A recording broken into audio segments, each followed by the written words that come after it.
Assalamualaikum warahmatullahi wabarakatuh.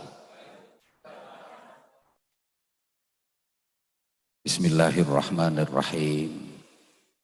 Alhamdulillahi rabbil alamin wa kafa. Alladzi an'ama alaina wa hada. Wassalatu wassalamu ala nabiyil mujtaba wal muqtafa. Sayyidina wa maulana Muhammadin al-Mustafa wa ala alihi wa ashabihi ahli sidqi wal wafa. Amma ba'd. Para jamaah dimanapun berada yang mengikuti majelis mulia hari ini, adamakumullah fi rahmatihi azza wa jalla, mudah-mudahan semuanya dirahmati Allah subhanahu wa ta'ala.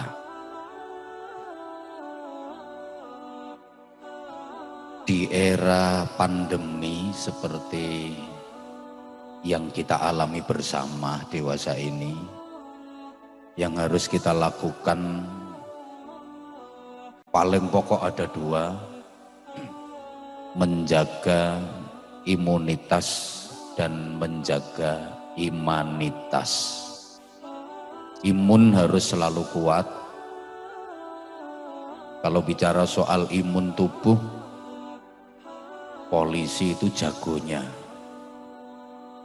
Karena kalau nggak kuat, nggak sehat, pasti nggak akan diterima jadi anggota Polri.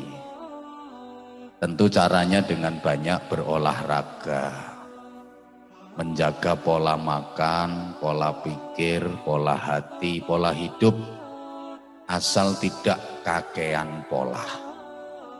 Ya, rata-rata yang bikin sehat itu kan kakean, yang bikin nggak sehat itu kan kakean pola.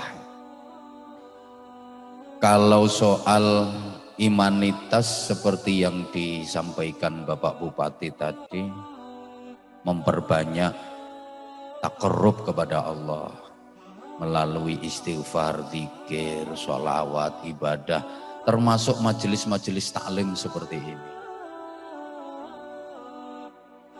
Akhir-akhir ini kita agak dibatasi, bahkan lebih ke arah belum diizinkan untuk mengadakan majelis-majelis taklim seperti waktu situasi masih normal dulu.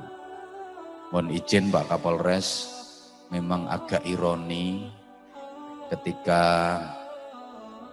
tempat-tempat wisata, tempat-tempat hiburan sudah mulai diizinkan buka, tapi sekolah banyak yang masih tutup dan belum diizinkan buka.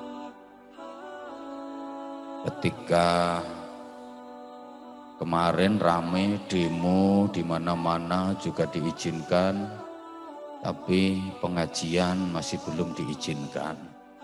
Padahal setahu saya orang demo itu juga nggak pakai masker. Gimana bengok-bengoknya kalau pakai masker? Mereka juga nggak pakai physical distancing. Mereka mau demo juga nggak pakai dicek suhu.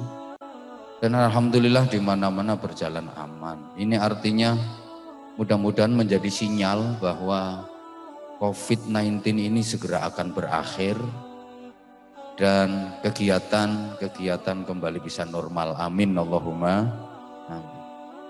Alhamdulillah pagi ini Mapolres Lamongan mengadakan kegiatan yang sangat mulia.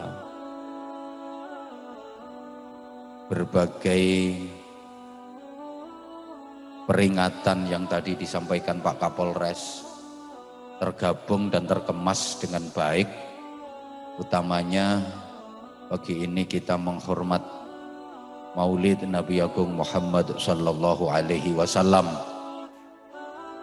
yang oleh Allah diutus rahmatan lil alamin, menebar kasih sayang untuk jagat raya semesta.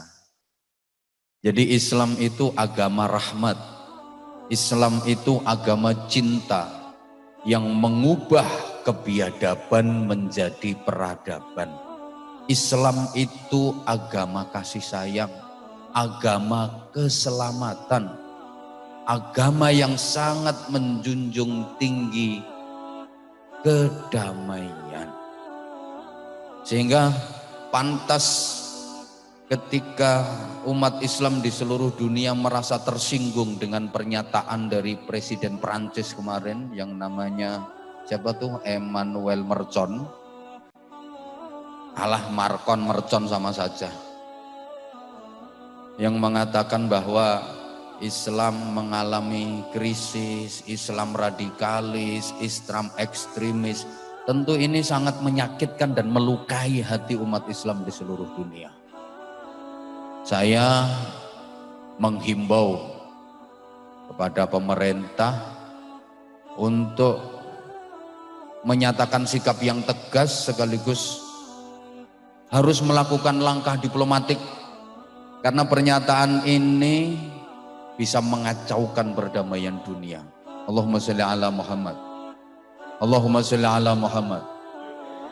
Islam itu agama damai. Islam itu agama yang penuh cinta dan kasih sayang. Allah Maha Rahman, Maha Rahim. Allah Maha Pengasih, Allah Maha Penyayang. Memerintahkan kepada seluruh hambanya untuk mempunyai sifat kasih sayang. Rasulullah Muhammad sallallahu alaihi wasallam diplot oleh Allah sebagai uswatun hasanah, teladan kebaikan dalam seluruh aspek kehidupan.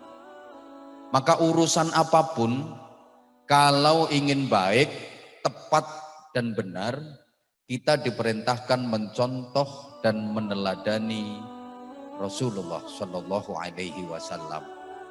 Jadi Rasulullah itu menjadi rujukan bagi umat Islam seluruh dunia, qaulan wa fi'lan wa taqriran, ucapan, tindakan dan ketetapan Rasulullah menjadi rujukan hierarki kehidupan umat Islam yang peringkatnya kedua setelah Al-Quran. Para jamaah rahimakumullah, apapun aktivitas hidup yang dilakukan oleh umat Islam, itu pasti dasar pedomannya merujuk kepada Rasulullah. Contoh sederhana, kita yang sholat subuhnya pakai kunut, ketika ditanya kenapa sholat subuh kok pakai kunut, pasti jawabannya karena Rasulullah kalau melaksanakan sholat subuh pakai kunut, dan itu dalilnya jelas. Sementara saudara kita yang sholat subuh nggak pakai kunut, ketika ditanya kenapa sholat subuh kok nggak pakai kunut, jawabannya sama, karena Rasulullah kalau sholat subuh nggak pakai kunut, dan itu juga ada dalilnya. Sehingga dulu sempat ribut soal kunut. Satu kelompok bilang subuh harus kunut, kelompok yang lain bilang subuh nggak usah kunut. Satunya harus kunut, satunya nggak usah kunut. Dulu, alhamdulillah, masyarakat sekarang sudah makin dewasa dalam berpikir dan bersikap. Sekarang udah nggak ada lagi yang ribut soal kunut, karena sudah banyak yang tidak sholat subuh. Kita yang sholat tarawehnya 20 rakaat, ketika ditanya kenapa sholat taraweh bilangan rakaatnya kok 20? Jawabannya ya mengacu kepada Rasulullah. Karena Rasulullah kalau mengerjakan qiyamul lail, sholat malam di bulan Ramadan itu 20 rakaat. Dikerjakan di rumah, tidak dikerjakan di masjid, tidak berjamaah. Dulu belum ada istilah tarawih, namanya ya sholat malam. Kalau bulan Ramadan, sholat malamnya Rasulullah 20 rakaat. Hanya saja dikerjakan di rumah, tidak di masjid, tidak berjamaah. Kenapa? Kalau dikerjakan di masjid dan berjamaah, Rasulullah khawatir nanti sholat taraweh ini akan menjadi wajib bagi umatnya. Dan yakin umatnya nggak akan sanggup. Apalagi umat yang potongan kayak anggota Mapolres Lamongan. Mohon maaf, mau sholat fardu yang sehari 5 kali saja ditawar jadi 5 hari sekali. Jadi niatnya ya usolli fardhu subhi wal duhri wal asri wal maghribi wal isya'i kroyoan lillahi ta'ala. Yang sholat tarawehnya 20 rakaat, rujukannya kepada Rasulullah. Sementara saudara kita ada yang sholat tarawehnya 8 rakaat. Ketika ditanya, kenapa sholat taraweh kok 8 rakaat? Jawabannya ya sama. Karena Rasulullah kalau mengerjakan sholat malam, baik di bulan Ramadan maupun di luar Ramadan, 8 rakaat. Dan itu juga ada dalilnya. Sehingga dulu ada itu yang gegeran. Tarawih yang benar 20 rakaat. Satunya bilang yang benar 8 rakaat. Kata satunya lagi ngotot 20 rakaat. Satunya lagi 8 rakaat. Geger seru sampai lali podo gak terawih. Ini artinya Pak Bupati, Pak Kapolres, Pak Dandim, mohon maaf. Perjamaah sekalian, sekarang itu banyak orang yang suka meributkan soal ibadah, tapi tidak mengerjakan ibadah. Ibadah hanya diributkan, bukan diamalkan. Apalagi kalau kita mengikuti media sosial, kadang-kadang prihatin. Masya Allah, gara-gara soal perbedaan amaliyah dalam beribadah, banyak cacian, banyak makian, saling menghujat, saling fitnah. Dan ini juga menjadi tugas para polisi untuk meredam semua itu. Memberikan kesadaran kepada masyarakat agar bermedsos dengan bijak. Jangan ada ghibah, jangan ada ujaran kebencian, jangan ada cacian, jangan ada fitnah, jangan ada saling hasut, apalagi yang menjurus kepada perpecahan. Allahumma sholli ala Muhammad. Jadi urusan apapun kalau ingin baik, tepat dan benar, kita diperintah mencontoh dan meneladani Rasulullah. Semua ibadah mencontoh Rasulullah. Bahkan urusan pakai sendal, pakai sepatu, mencontoh Rasulullah. Berpakaian, mencontoh Rasulullah. Makan, mencontoh Rasulullah. Nuwun sewu. Rasulullah itu kalau makan pakai 3 jari. Artinya bahwa Rasulullah kalau makan menggunakan 3 jari ini, makannya Rasulullah itu porsinya sedikit dan cara makannya sedikit-sedikit. Memang sejelek-jelek cara makan itu pakai 10 jari. Itu bahasa Inggrisnya orang yang the kemaruk. Rasulullah kalau dahar sedikit porsinya dan cara daharnya sedikit-sedikit. Makanya Rasulullah sehat. Di antara faktornya karena pola makan beliau bagus. Rasulullah mengajarkan, saya nggak makan sebelum benar-benar lapar. Dan ketika saya makan, saya sudah berhenti sebelum kenyang. Jadi nggak makan sebelum benar-benar lapar, berhenti makan sebelum kenyang. Beda sama kita. Belum lapar udah makan, begitu makan nggak berhenti-berhenti meskipun sudah kenyang. Titenono, kok habis gini lah bablas kabeh. Allahumma sholli ala Muhammad. Ini kita mencontohnya nggak harus persis, kita makan harus pakai 3 jari. Ya enggak harus seperti itu. Yang kita contoh itu pola. Bahwa makannya porsinya sedikit dan caranya sedikit-sedikit. Nggak harus persis pakai 3 jari. Ya Rasulullah dahar pakai 3 jari, yang dimakan roti kurma enak. Lah sampean mangan soto nggak driji telu. Kapan marine? Allahumma sholli ala Muhammad. Urusan apapun, kalau ingin baik, ingin benar, tepat, mencontoh Rasulullah. Dan perintah Rasulullah itu sekalipun kelihatannya tidak masuk akal, tapi bikin orang jadi waras. Contoh, urusan ibadah haji itu kan banyak yang nggak masuk akal. Tapi karena itu perintah Rasulullah, pelakunya waras. Tawaf, mengitari Ka'bah 7 kali putaran. Nah itu kan mengelilingi Ka'bah. Ka'bah itu kan batu, bangunan dari batu yang bentuknya kotak, terus dikasih bungkus warnanya hitam, dikitari, dikelilingi. Karena itu perintah Rasulullah, waras yang ngelakoni. Coba sampeyan yang niru. Sampeyan bikin bangunan dari batu bentuknya kotak, cat ireng, terus umetono niku alun-alun. Gendeng sampeyan. Lempar jumroh, enggak masuk akal. Ada tembok yang ukurannya kecil, taruhlah ya kayak cagak ini.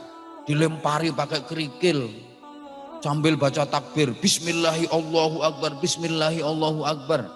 Tapi karena itu perintah Rasulullah, yang melakukan dibilang waras. Coba misalnya habis ini Pak Kapolres ngantemi cagak listrik, ya anggotanya bingung. Nah, Kapolresku ki mulai kapan?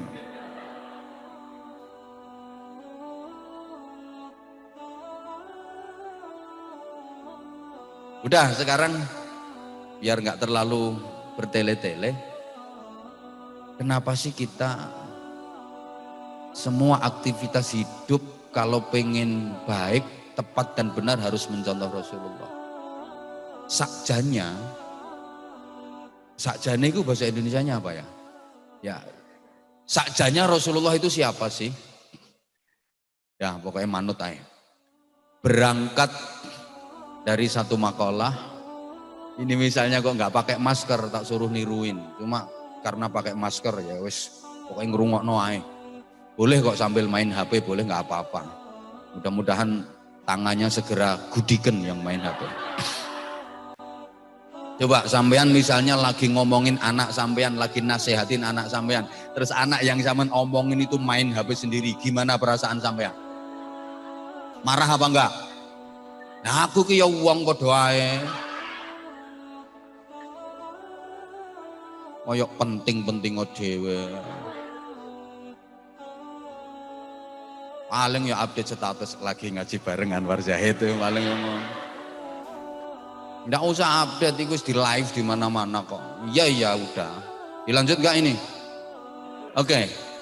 Biar kita tahu Muhammadun basyarun lakin la kal basyar. Bal huwa kal yaqut bainal hajar. Muhammad itu manusia, akan tetapi tidak seperti umumnya manusia. Berhenti semua HP-nya. Ngono ngenteni dikongkon. Bojone polisi iki tiba ya ndablek-ndablek. Ya. Muhammad itu laksana berlian yang terletak di antara bebatuan. Jadi Nabi Muhammad Shallallahu Alaihi Wasallam itu basyarun, manusia. Nabi Muhammad itu manusia yang merasa sebagai manusia, yang mengerti tentang manusia, yang memanusiakan manusia. Saya ulang, masih ada yang HP-an.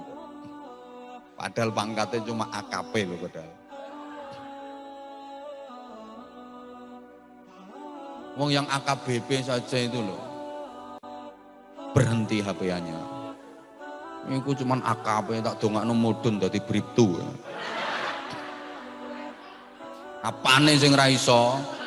Coba kowe nek dadi kurir narkoba kowe. Ajur kok. Iku ya iku malah apa iku sing ngomong ra iso iku. Udah diem. Gini. Nabi Muhammad itu manusia yang merasa sebagai manusia. Manusia yang mengerti tentang manusia. Manusia yang memanusiakan manusia. Kanjeng Nabi iku wong. Wong sing rumangsa dadi wong. Wong sing iso ngerteni wong. Wong sing nguwongno wong. Mohon maaf, saiki akeh wong sing gak rumangsa dadi wong. Akeh wong sing gak gelem ngerteni wong, akeh wong sing gak nguwongno wong. Lah sing ngono iku berarti dudu wong. Sekarang banyak manusia yang tidak merasa sebagai manusia. Banyak manusia yang tidak mengerti tentang manusia. Banyak manusia yang tidak memanusiakan manusia. Yang begitu berarti dia bukan manusia. Kalau manusia ya harus mau saling menghormati, saling menghargai. Karena sama-sama manusia. Walaupun beda warna bendera. Walaupun beda partai. Walaupun beda pilihan calon bupati dan wakil bupati. Sama-sama manusia kok. Ini mohon maaf saya nggak ngomongin yang ada di sini, tapi ngomongin yang di luaran sana. Allahumma sholli ala Muhammad. Mudah-mudahan Lamongan selalu mendapatkan pemimpin yang terbaik, yang membawa manfaat dan kebaikan untuk Kabupaten Lamongan. Amin Allahumma. Bisa meneruskan apa yang telah dipelopori oleh beliau Bapak Bupati. Ya, saya gak oleh ngomong aneh-aneh, hati-hati. Tapi ya mohon maaf ya kalau nanti omongan saya mungkin ada yang tanpa saya sengaja kok ke situ. Wallahi saya enggak sengaja. Ya wong suwe gak pengajian yang Lamongan ya kan gak harus situasi ini tuh. Calonnya siapa saja saya juga enggak tahu. Enggak ada yang ngundang. Kalau dulu beliau Pak Fadli jadi bupati 2 periode, saya ikut kampanye. Kalau enggak ngaku berarti enggak jujur. Saya ikut mengkampanyekan beliau kok 2 periode itu. Yo disangoni terus kok. Iki wis rada suwe gak disangoni. Tapi insya Allah ini nanti pasti dapat dan pasti. Soalnya menjelang akhir masa jabatan itu Masya Allah. Pokoknya saya doakan mudah-mudahan beliau dalam mengakhiri masa jabatan itu selalu diberikan husnul khotimah. Kebaikan nggih. Dah. Meneng-meneng ki carane kiai ngerayu bupati ngene iki. Ya Allah. Oke. Nah, Rasulullah itu manusia. Tapi tidak seperti umumnya manusia. Nah, ini saja yang saya uraikan, mudah-mudahan 15 menit selesai. Kok lu ramai lu nyangoni lu? Nyumbang berapa mau protes? Rasulullah itu manusia. Yang namanya manusia, Rasulullah juga punya sifat-sifat basyariah. Rasulullah juga makan, juga minum, karena beliau manusia. Rasulullah ya ngantuk, ya tidur, emang manusia. Rasulullah ya nikah, Rasulullah ya kerja. Rasulullah itu pekerja keras. Mulai kecil udah menggembala kambing, remaja berdagang. Pedagang yang sukses. Rasulullah itu kerja. Rasulullah sebagai manusia juga pernah nggak punya duit. Rasulullah juga kalau nggak punya duit, utang. Makanya sampeyan yang hutangnya banyak, jangan khawatir nggak diakui sebagai umatnya Rasulullah. Bahkan umatnya Kanjeng Nabi sing apik iku lek gak duwe duit, utang. Jangan nyolong, jangan korupsi. Utang kalau nggak punya. Loh, Rasulullah itu pernah ditagih hutang, Bapak. Padahal waktu itu belum jatuh tempo. Jadi ada riwayat Rasulullah pernah ditagih hutang sama seseorang padahal belum jatuh tempo. Jatuh temponya kurang 2 hari.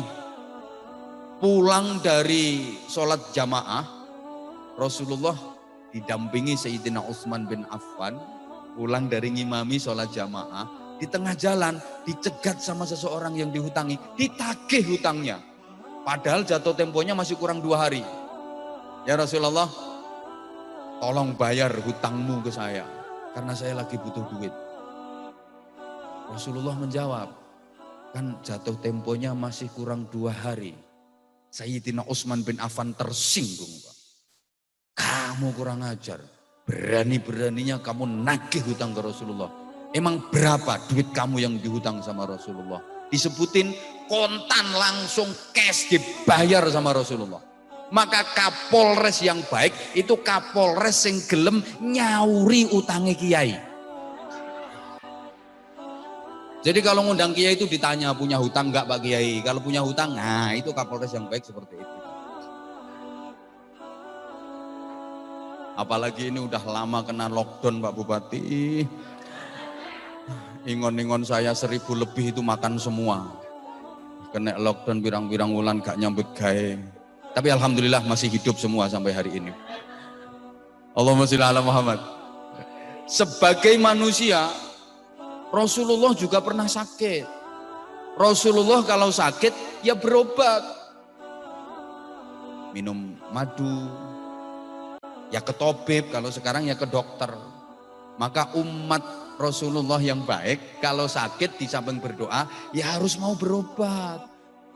Jangan cuma mengandalkan tawakal. Wah ini ketauhidannya dalam, keimanannya kuat. Penyakitnya udah parah stadium 3. Mengkis penyakit sing gawe Gusti Allah. Waras sing gawe ya Gusti Allah. Nek Gusti Allah gawe waras lah ya waras. Penyakitnya parah nggak gelem berobat. Insya Allah mudar.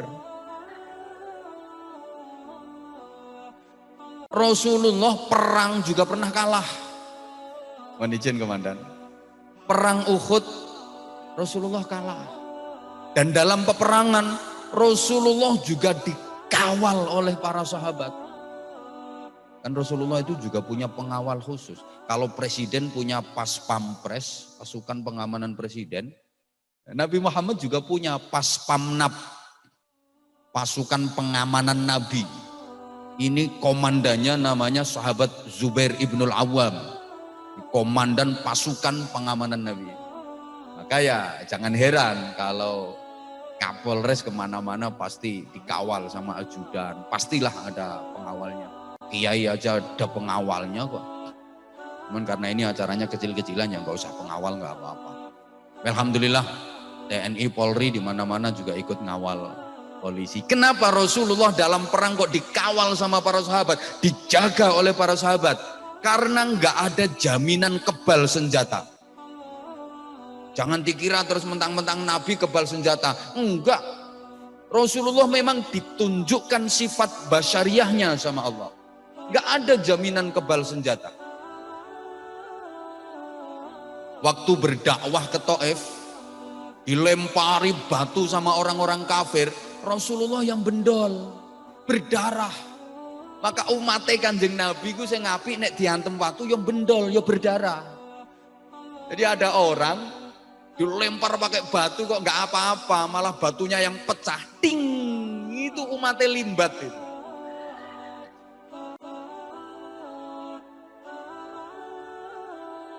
Lu masih ingat peristiwa hijrah ketika Rasulullah bersama Sayyidina Abu Bakar Siddiq sembunyi di dalam gua Thur, dikejar sama orang-orang kafir.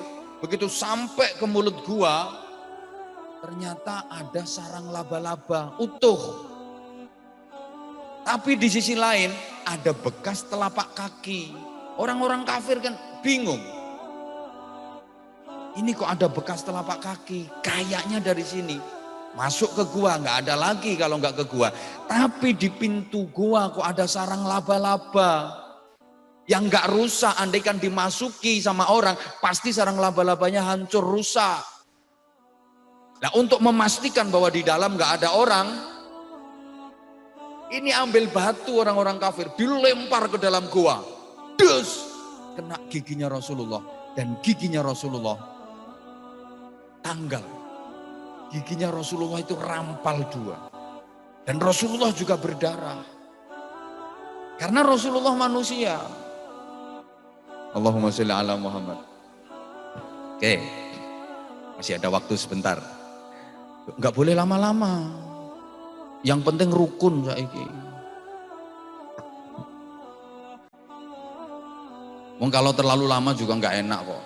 Sebagai manusia, siapa ngomong larang? Mboten Ibu, mboten kok. Larang niku mangke lek ditambahi kali Pak Bupati. Matur suwun Ibu. Tepi-tepi saking Rembang kersa rawuh ndampingi putrane pun dongakake putrane mugi-mugi sukses, mugi-mugi lancar promosi jabatanipun nggih. Napa meneh sing diarep para polisi nek gak munggah pangkat. Pun mugi-mugi dinas dimanapun putrane mugi-mugi manfaat. Sebagai manusia dulu Kapolres Lamongan yang dulu itu sering ngundang ngaji saya. Di Kapolres yang ini baru sekali ini. Saya ini orang Bojonegoro tapi lebih dekat sama Kapolres Lamongan, sama Bupati Lamongan. Sampai saya pernah ditawari sama Bapak Bupati untuk menjadi warga kehormatan Lamongan. Mau dibikinkan KTP Lamongan, mau dikasih rumah plus isinya lengkap. Itu pernah janji sama saya. Tapi sampai sekarang belum dibuktikan sama beliau.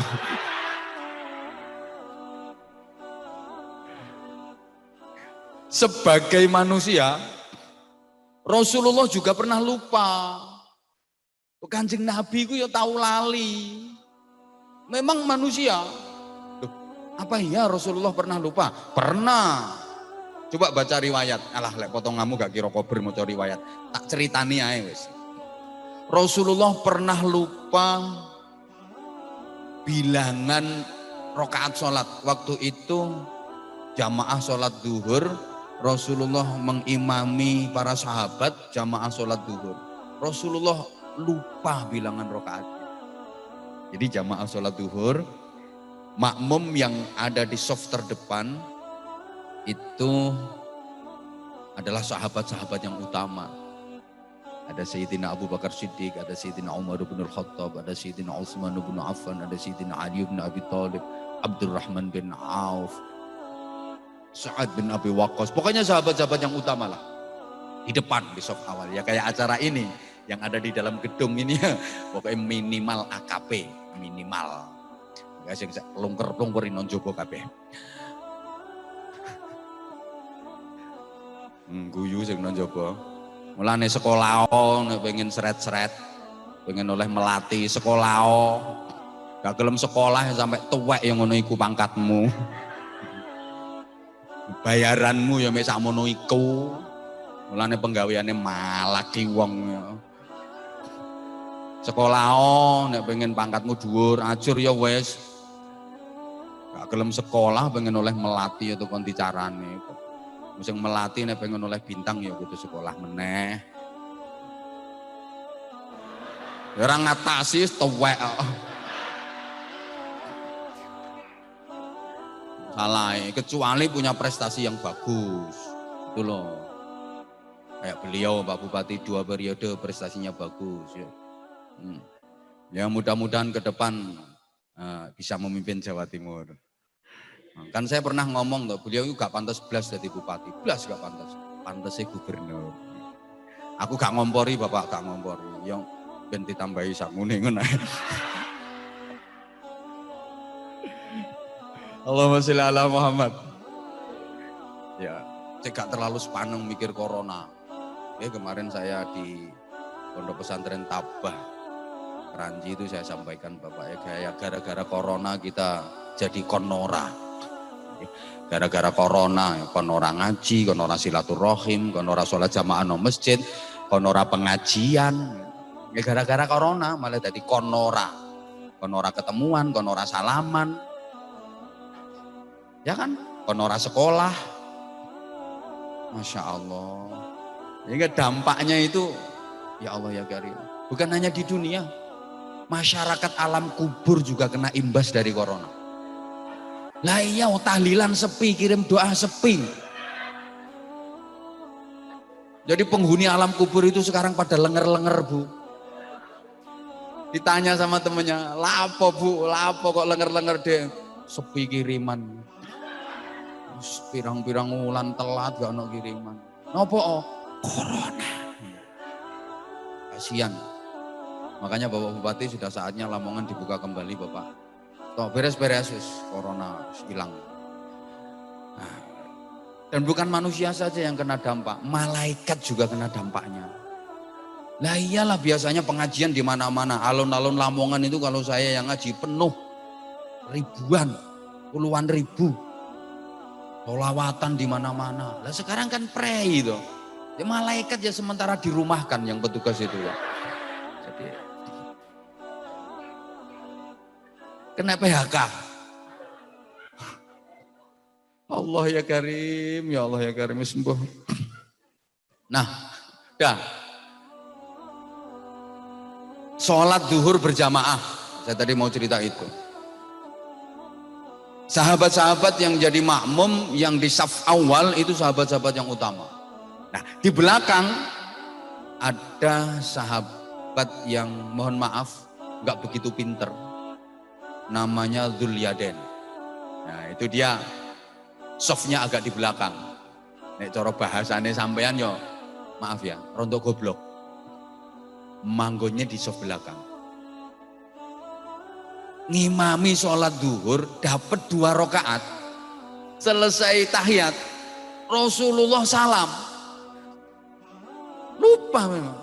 Assalamualaikum warahmatullahi. Assalamualaikum warahmatullahi. Ini para sahabat yang berada di soft awal yang pinter-pinter diem. Kalau kita kan begitu imam salah, kita tahu imam salah, kita subhanallah. Niatnya zikir sama ngingetin imam. Gimana apa betul? Gimana apa betul? Lah ini para sahabat yang alim-alim, yang pinter-pinter, yang utama di depan kok diem. Kenapa? Sungkan. Mau ngingetin Rasulullah sungkan. Biasa, orang kalau pinter itu cirinya punya sifat sungkan. Orang kalau pinter itu mesti punya sifat sungkan. Sehingga walaupun saya disuguhi segini banyak nggak saya minum, sungkan aku. Pinter kok. Makanya hidangan yang di dalam sini ya utuh. Karena rata-rata orangnya pinter. Sungkan dari tadi Pak Bupati tak lihat yang nggak dahar sama sekali. Pak Yai Aziz juga nggak dahar sama sekali. Sungkan. Makanya tolong dibuka komandan. Orang kalau pinter itu punya sifat sungkan.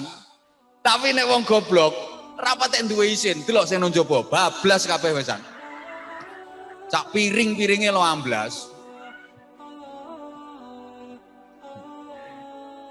Allahumma sholli ala Muhammad. Jadi sahabat yang berada di saf awal ini enggak ngingetin ke Rasulullah karena satu, sungkan. Orang pinter itu pasti punya sifat sungkan. Ya unggah-ungguh, ya sungkan kayak gitu. Yang kedua, wes sekarang nggak usah sungkan-sungkan, wes nanti pangan. Saya lebih seneng kalau makan daripada main HP. Yakin aku gak seneng main HP. Muga-muga ciker tangannya. Yang kedua loh, mangan tenan. Mulane bayangkari lawem ulemu. Iku lho sing mangan yo klambimu lho wis sesek, Bu. Bisa diterusno mangan ae.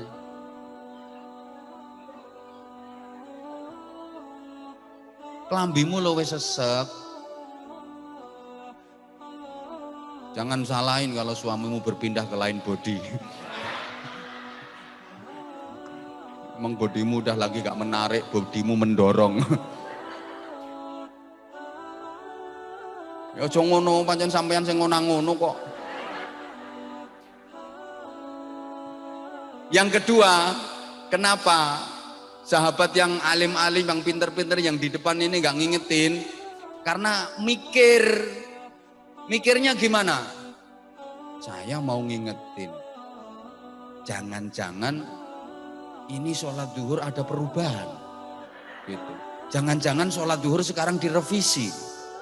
Wong pinter kan pikirannya ke depan toh. Soalnya udah pernah kejadian perubahan arah kiblat, revisi arah kiblat. Dan itu juga terjadi pas sholat. Dulu awalnya orang Islam sholat itu kan kiblatnya ke Baitul Maqdis, ke Masjidil Aqsa. Nah di tengah-tengah sholat juga pas itu sholat asar. Rasulullah lagi sholat asar.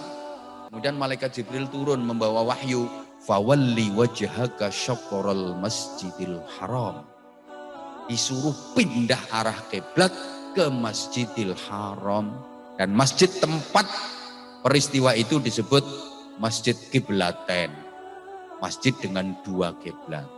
Saya doakan panjenengan semua mudah-mudahan dimudahkan Allah untuk ziarah ke sana, menjalankan ibadah umroh.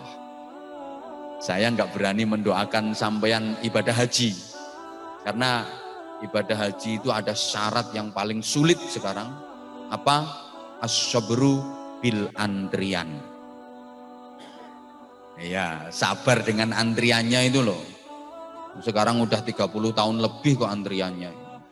Kalian nek potongan sampean apa yang bayar sing kelas 500 juta 600 juta kabotan. Abot bayaranmu piro?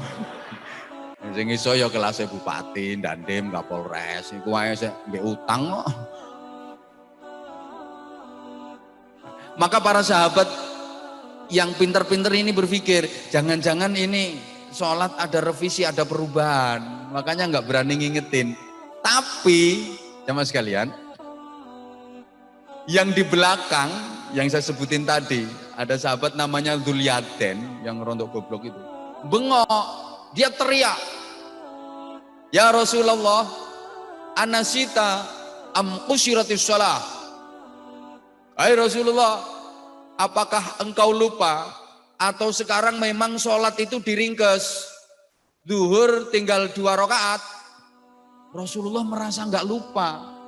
Beliau menjawab, mana sih itu? Wa ma qusyiratis shalah. Enggak, aku enggak lupa. Sholat juga enggak diringkes. Tetap kok. Orang goblok itu kalau dibilangin, apalagi dia merasa benar, ngeyel. Anak buah jenengan kan juga gitu tuh dan yang goblok-goblok itu. Kalau dibilangi biasanya kan suka ngeyel. Dia ngeyel. Wallahi ya Rasulullah, sholaita kada wa kada rakaataini. Demi Allah Kanjeng Nabi, sampean niki mang salat mek 2 rakaat, wong biasane 4, iki mang cuma 2. Nah karena dia ngeyel dengan nada kenceng, akhirnya Rasulullah noleh ke Sayyidina Abu Bakar Siddiq. Rasulullah menoleh memandang Abu Bakar Siddiq. Lah kok Abu Bakar Siddiq mantuk toh. Ganti noleh ke Sayyidina Umar ibn Khattab. Manggut pula. Iya. Ke Utsman bin Affan, Ali bin Abi Thalib semua mengiyakan. Spontan Rasulullah berdiri hadap kiblat, takbir Allahu Akbar, nambah 2 rakaat. Jadi sholat zuhur tetap 4 rakaat. Kesimpulannya apa? Untung ada orang goblok. Nah iya, ternyata orang goblok itu menguntungkan. Menguntungkannya di mana? Andaikan nggak ada orang goblok semacam Dzulyaden tadi, sholat duhur sekarang kacau Bapak Ibu. Nggak kacau gimana? Ya sholat duhur sekarang boleh 4 rakaat, boleh 2 rakaat. Karena Rasulullah pernah mengerjakan sholat duhur 2 rakaat. Apapun yang dilakukan Rasulullah menjadi pijakan hukum. Andaikan nggak ada orang goblok kayak Dzulyaden tadi, sekarang sholat duhur itu kacau. Boleh 4 rakaat, boleh 2 rakaat. Bingung. Ada orang jamaah sholat ke masjid duhur, dia masbuk, ketinggalan. Sampai masjid sholat duhur udah mulai. Bingung dia. Mau jadi makmum mesti teriak dulu. Weh, iki duhure 2 atau 4 ya iki ngono. Jadi ternyata wong goblok ya penting. Nah, aku tak ngadeg mergo iki masalah wong goblok. Maaf ya. Oh, susah ya? Ya enggak, duduk aja lek ngono, duduk aja. Ternyata, maaf ya. Ternyata wong goblok itu penting. Lo penting. Ini kehidupan jadi dinamis. Jadi sampeyan diarani pinter itu karena ada yang goblok. Betul apa enggak? Masya Allah. Ini kok goblok-goblok kabeh gitu ya. Orang goblok itu ternyata penting. Jadi dinamisnya kehidupan itu di situ. Jadi ada yang pinter, ada yang goblok. Ya penting kok. Ada yang jadi pemimpin, ada yang jadi rakyat. Jadi kehidupan itu menjadi dinamis. Sekali lagi ya, orang goblok itu ya ono gunane. Yang goblok jadi murid, yang pinter jadi guru. Makanya maaf ya, maaf. Guru itu nggak boleh goblok-goblokin muridnya. Komandan juga nggak boleh goblok-goblokin anak buahnya. Ada orang kok suka goblok-goblokin orang lain. Demi Allah, dia lebih goblok daripada yang digoblok-goblokin. Kayak tahu digoblokno ketok ae kan nang guru kayak betul. Nek sampean yo goblok tenan bro nek sampean. Contoh gini. Ada guru lagi ngajar muridnya, emang muridnya nggak cerdas. Udah dijelasin berkali-kali. Wis diterangno balik, cek gak paham ae. Akhirnya gurune sedikit marah. Dikandani bolak-balik, diterangno balik, dijelasno berkali-kali saya gak ngerti. Goblok. Dari muridnya, Pak, nek aku gak goblok, sampean gak dadi guru, Pak. Saman dadi guru oleh gaji ki mergo barokah aku sing goblok. Nah, itu namanya lebih pinter muridnya daripada gurunya kok. Gitu loh. Makanya komandan nggak boleh anak buahnya salah, goblok kamu cari anak buah. Lek aku pinter aku sing dadi komandan bro ngono. Itu namanya komandan lebih goblok daripada anak buah. Izin komandan. Lek tersinggung minggat teko Lamongan. Nggak boleh. Ya kalau salah ya dibenahi, nggak boleh digoblok-goblokin. Kali lagi, kalau dibilang kayak gitu, kamu itu goblok.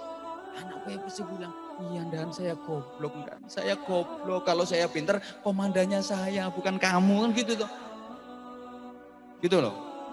Ibu tolong jangan pernah goblok-goblokin suami. Sepeda motor tahun sakmono didol 7 juta, iku regane sik 12 juta. Goblok dadi wong lanang. Nah sing lanang kaya ndiluk menggeningkan ciptaan. Iya Bu, aku goblok. Mulane aku sampai dadi bojomu ya mergo aku goblok. Lek aku goblok ya orang rabi dapuramu.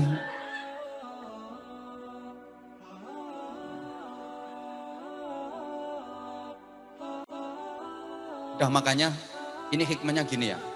Kita ini manusia. Ya namanya manusia. Halo? Mbok gak nyaut toh. Udah ini tadi udah bisa dipahami ya. Kehidupan jadi dinamis. Jadi yang bodoh maaf jadi murid, yang pintar jadi guru. Ada yang kaya, ada yang miskin. Kehidupan itu jadi dinamis. Kalau nggak gitu ya nggak enak wong urip. Ya kayak gini, ada yang ceramah, ada yang mendengarkan. Walaupun nggak maksimal. Jujur saya disuruh ceramah di sini sendirian, nggak berani saya. Gak wani aku. Wis dibayar piro ae gak wani aku. Saya berani ya karena ada Pak Bupati, ada Pak Kapolres, ada Pak Dandim, ada penjenengan-penjenengan, maka saya berani ngene. Lah gak ono jenengan ya gendeng aku gitu loh. Jadi kalau orang menyadari ini semua jadi penting, nggak ada manusia yang nggak penting. Gitu loh. Polisi penting, maling penting. Muga-muga malingnya gak krungu. Lah kalau nggak ada maling, ya polisi terus kon kerja apa gitu. Bahkan kadang-kadang maling itu penting untuk ngunggahno pangkate polisi. Lah nek polisi sing pinter kerja sama karo maling.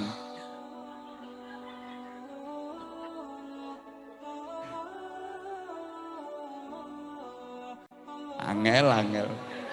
Iki kok anak sing ngomong tarik sih santeme.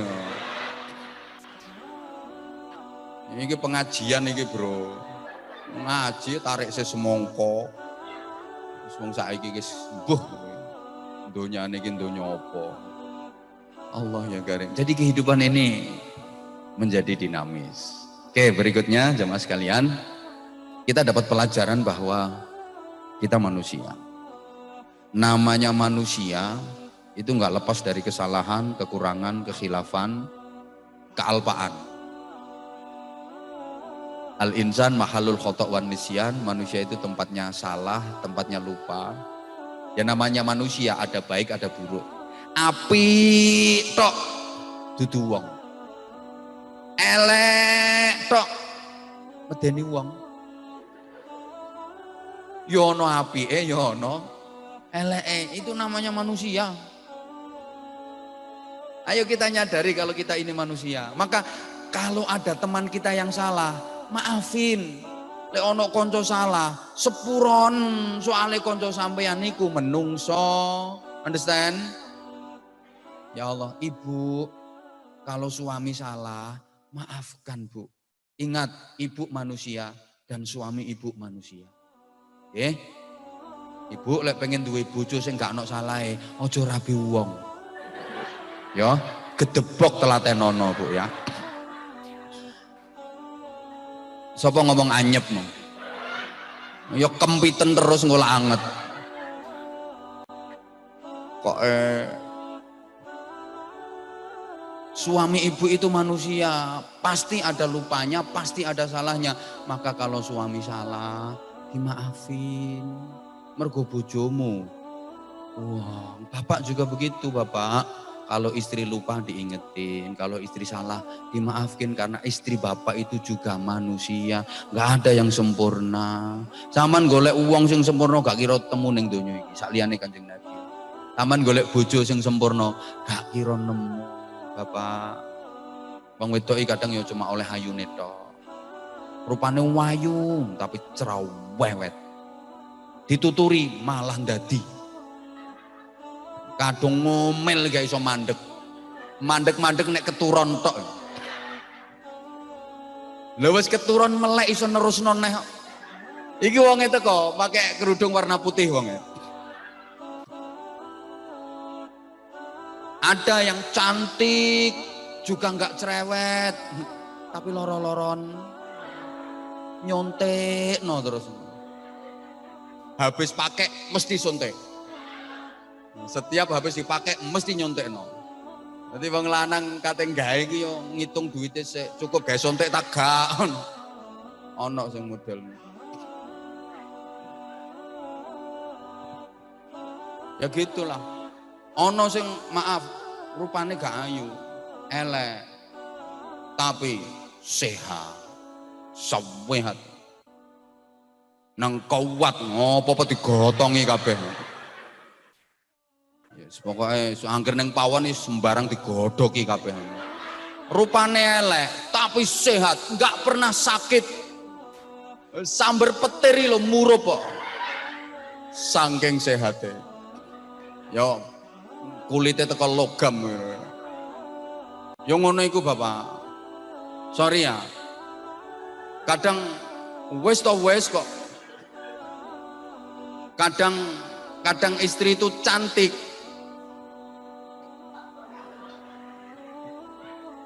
Wis to Bu kok betul yang didhawuhkan Pak Bupati. Aku aslinya kangen karo sampean. Makanya tak tokno saiki ben kangen. Kadang istri itu cantik Pak. Wayu tapi gak iso masak. Wayu tapi gak iso masak. Adang sangit. Gawe sayur yo ampang, gawe sambel yo cemplang. Tapi rupane ayu. Kalau punya istri seperti itu Bapak, jangan lihat sambelnya, lihatlah rainya. Kadang wong wedok rupane welek, maaf ya, welek rupane. Tapi nek masak top markotop, maknyus, jos gandos, kotos-kotos nganti bledos. Madang buket, nyambel, peliket, enak loh. Nah kalau punya istri seperti itu Bapak, jangan lihat wajahnya, lihatlah sambelnya. Maka insya Allah Bapak akan berkata dalam hati, oh sayang ternyata sambelmu lebih cantik daripada wajahmu. Ngono cara. Sama kok, Bu, laki-laki juga nggak ada yang sempurna. Kadang oleh ganteng tok. Ganteng. Tapi gak gablek duwe. Nang onga pangop. Oh ngap. Ya lumayan Bu kena gawe jaga omah. Ana sing rupane ya welek Bu rambut jaji, tapi pinter kerja duwite akeh. Wis anggepen di bojo dompet ngono ae. Kadang ibu, sorry Bu, gini loh Bu. Ana wong lanang iku ya Allah, iya ya. Gak pati setia. Gak pati setia, artinya gak bisa dampingi ibu terus-terusan. 5 hari baru pulang, seminggu baru pulang. Tapi duitnya lancar. 5 hari baru pulang, kasih duit, brol. Seminggu baru pulang, brol gitu. Tapi gak begitu setia. Gak bisa selalu dampingi sampean. Ada suami itu yang setia selalu dampingi istrinya. Kemana-mana didampingi. Blonjo diterno, nang pasar diterno, tapi gak gablek duit. Diterno, ya duit tekondi wong baturi sampean terus. Oh ya, ganti duit. Makanya wong wedok iku aja lebay. Kadang lek ndonga, ya Allah, jadikan suamiku suami yang setia, seia sekata, selamanya selalu mendampingiku. Keturutan tenan tambah bingung sampean. Nek bojomu ndampingi terus, turu didampingi, mangan didampingi, ngising didampingi. Ya kere ra gablek apa-apa. Mulane wong lanang sing apik ya sing gak patek-patek setia ngono. Ya gak patek setia dikit-dikit gak apa-apa. Yang sempurna gak akan ada Bu. Mohon maaf banget, mohon maaf. Ya kadang kayak gitu. Ya ganteng tapi ganti duit. Ya, kadang duitnya akeh sugih tapi ya gudiken ya. Waras gudikan meneh.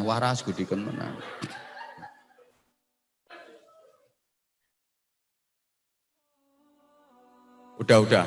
Nah, kita ini manusia, Rasulullah manusia.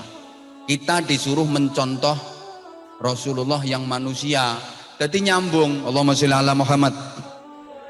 Nah, jadi memang disetting kayak gitu.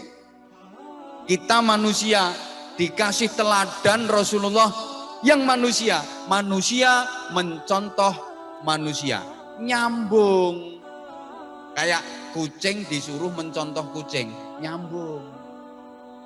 Nah misalnya kalau kucing disuruh nyontoh ayam, bingung. Kucing, kamu kalau makan contohlah ayam. Akhirnya kucing lihat ayam lagi makan. Lah ayam kan duwe cucuk, cuk mangan. Akhirnya kucing mangan niru ayam, ya bundas kabeh cangkeme. Kita manusia, Rasulullah manusia mencontoh manusia, nyambung. Bapak maaf, misalnya sampean disuruh mencontoh Superman, bingung sampean. Superman bisa terbang, sampean nggak bisa terbang. Sampean Superman ini gak patek waras kok. Katokan yang jobo. Lalu celana dalam kok dipakai di luar.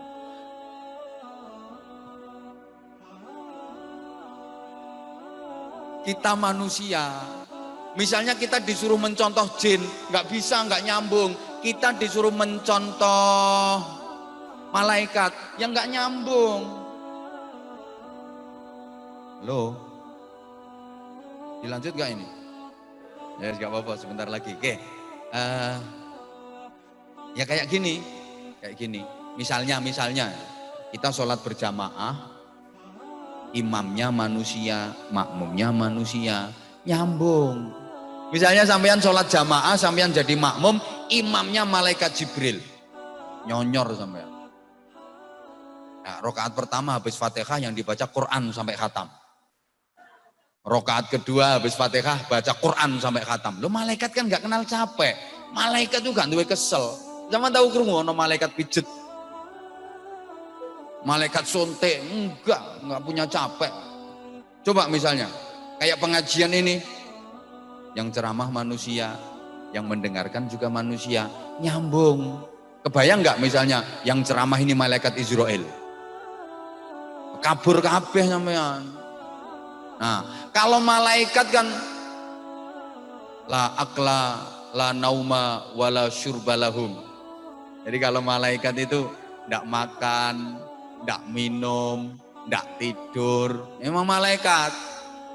Jadi kalau malaikat itu ndak makan, ndak minum, ndak tidur. Jadi misalnya yang sampean undang untuk ceramah di sini kok malaikat, yang nggak perlu ngasih makan, nggak perlu ngasih berkat, nggak perlu nyangoni. Lah pengumuman komandan, saya ini bukan malaikat. Jadi ya perlu.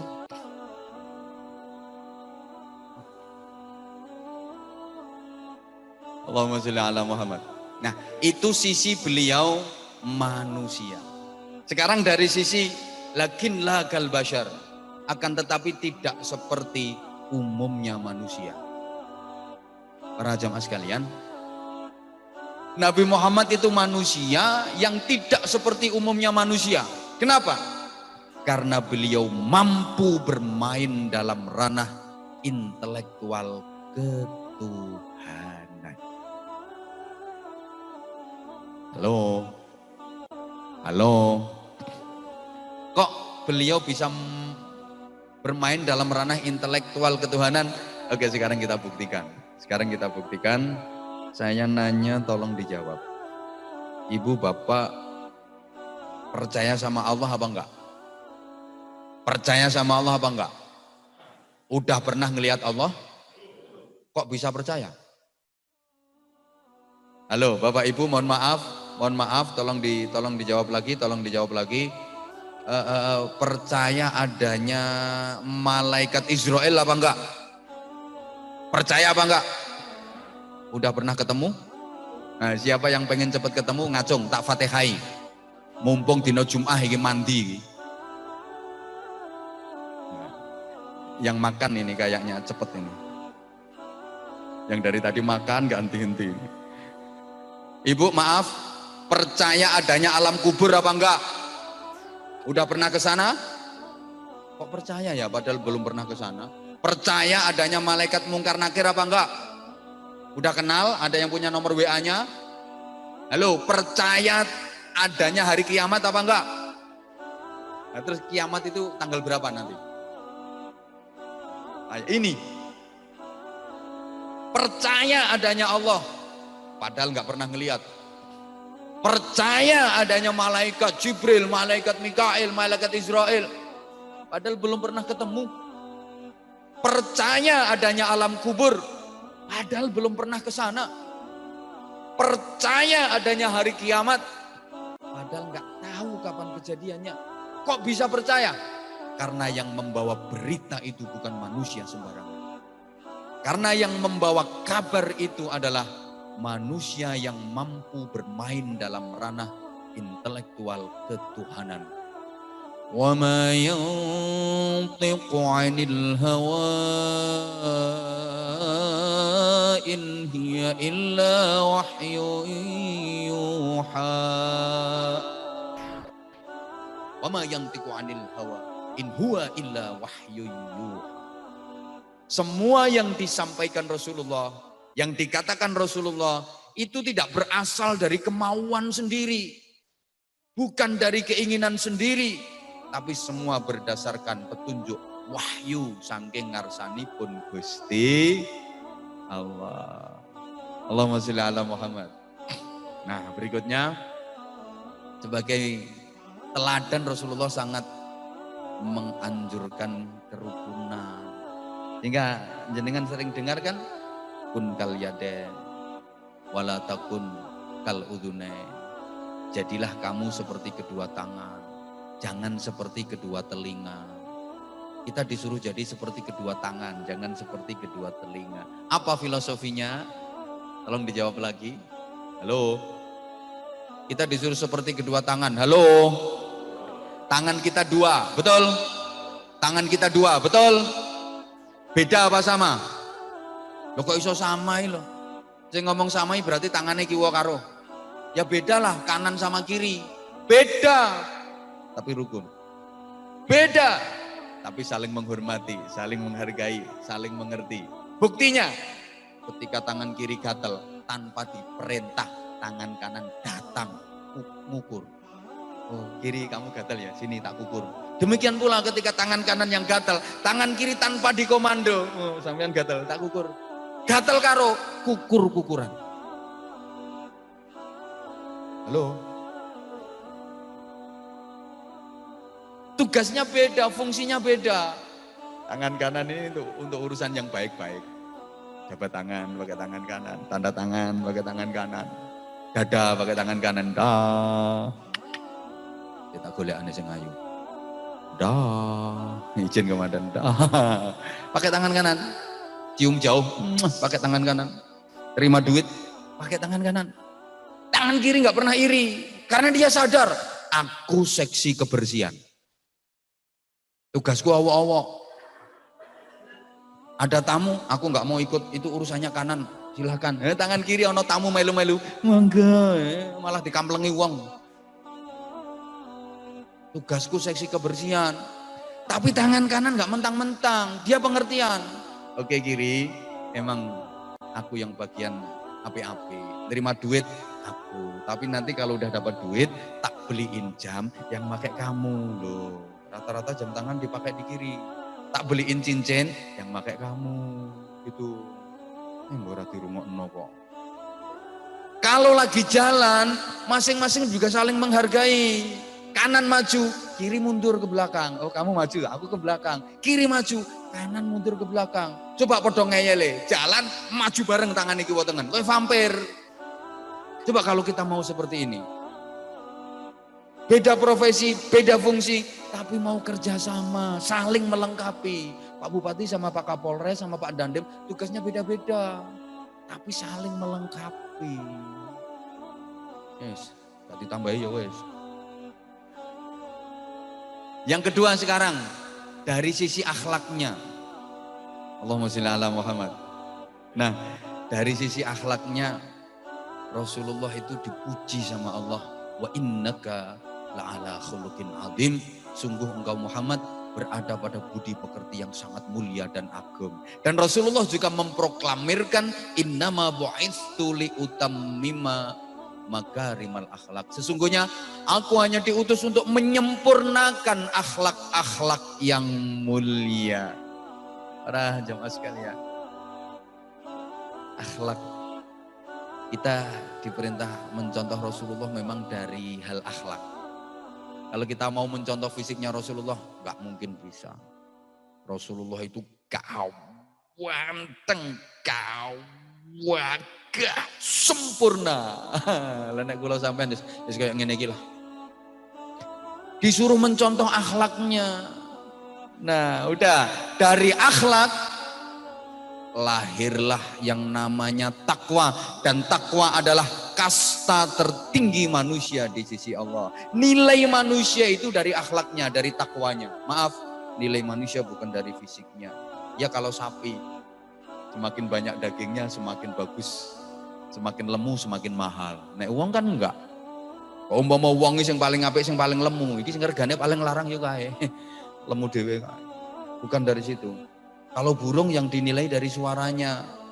Tapi kalau kita manusia, akhlaknya, iman dan takwanya.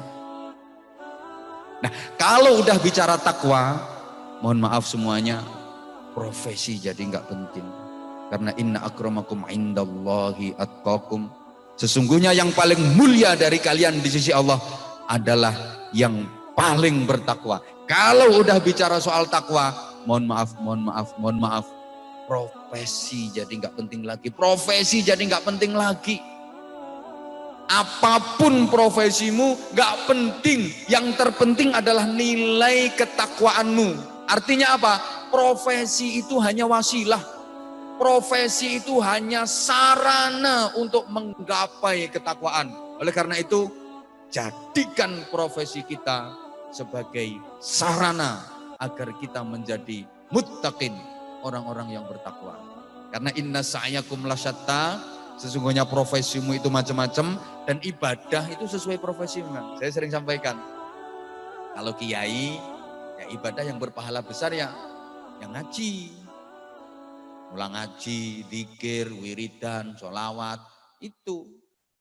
Kalau pedagang, ya ibadah yang berpahala besar ya dagang yang jujur, jangan suka bohong. Kalau guru, intisyarul ilmi, mengajar, menyebarkan ilmu. Kalau tentara, TNI, nah pertahanan. Tapi juga harus ingat sejarah. Izin Pak Dandim, muga-muga kapan-kapan ngundang. Nah iya, Bukankah cikal bakal TNI itu juga dari ulama, juga dari santri? Itu loh. Jenderal Sudirman, Panglima Besar, itu beliau kepala madrasah diniyah, pengurus pondok. Makanya kalau TNI nggak mau deket sama ulama, biasanya loh, mesti ada sesuatu. Ya lupa sama sejarah, ya samalah Polri juga sama. Makanya harus semuanya ikulah dan wis podo ngerti nih. Kalau polisi, ibadah yang paling berpahalanya apa? Ya Kamtipmas. Kalau pejabat, eksekutif, ya keadilan, stempel tanda tangan. Jadi kita nggak boleh iri, nggak boleh iri. Misalnya ya, Pak Bupati terus tiap malam tahajud muter tasbih, terus kayak gitu. Ya ini urusan pemerintahan malah kacau, beliau capek, ngantornya sering telat, urusan pemerintahan malah kacau. Ini tahajudnya malah nggak berpahala. Jadi bupatiku tahajud arang-arang aja gak apa-apa. Lah polisi suruh puasa terus, tiap hari puasa. Ya. Mentang-mentang agamis akhirnya Kapolres menginstruksikan seluruh anggota Mapolres Lamongan diwajibkan puasa tiap hari. Akhirnya seluruh anggota puasa tiap hari. Kacau malah Kamtipmas Kabupaten Lamongan. Enggak kacau gimana?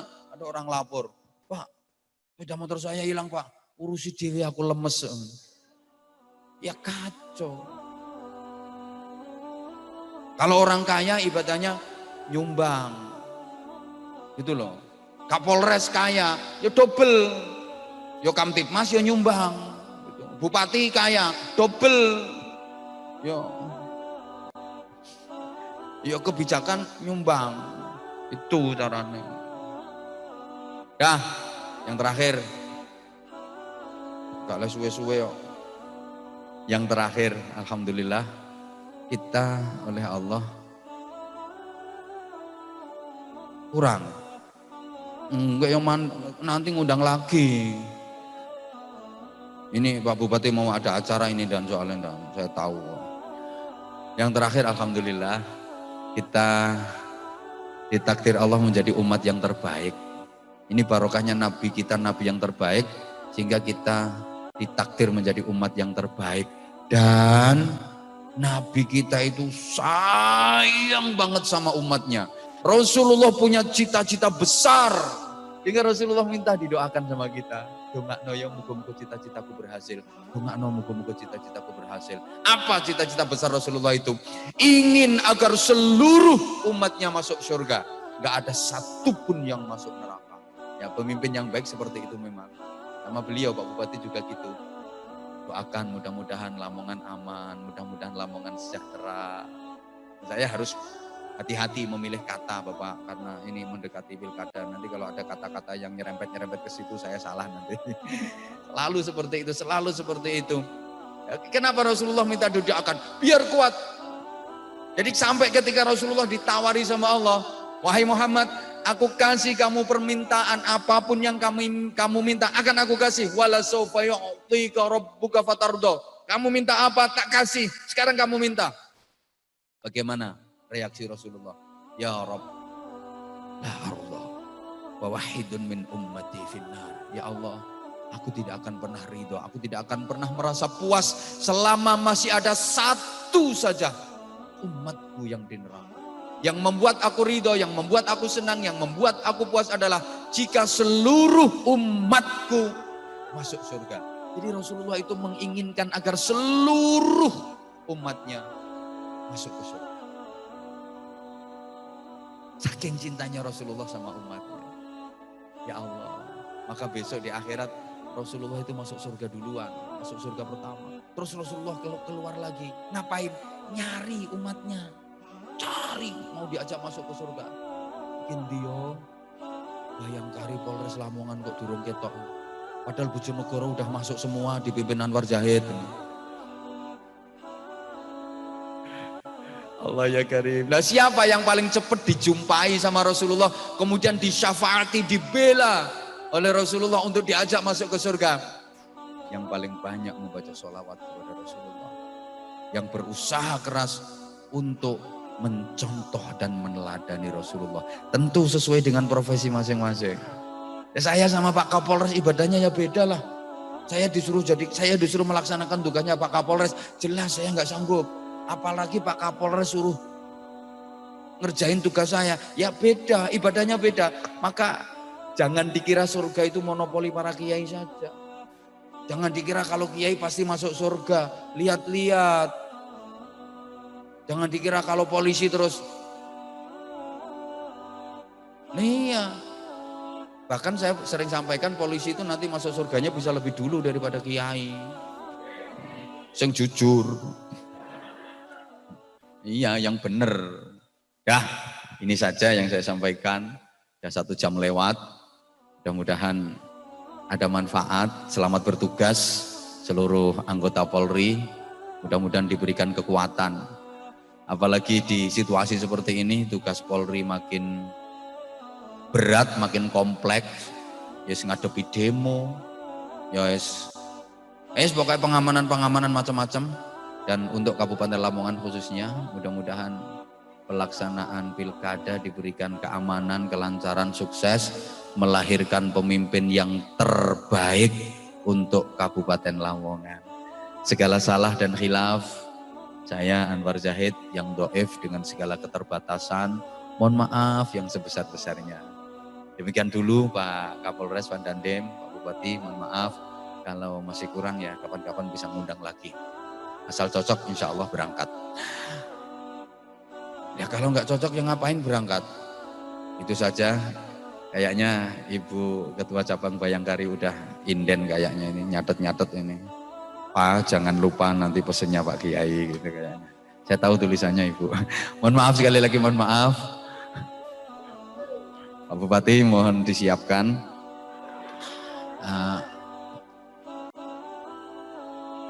Gampang Bupati kok angel, gampang.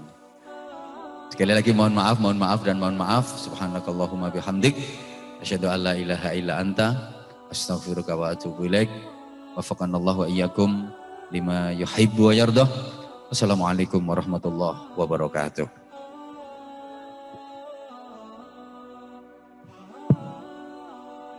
Paringi doa ya.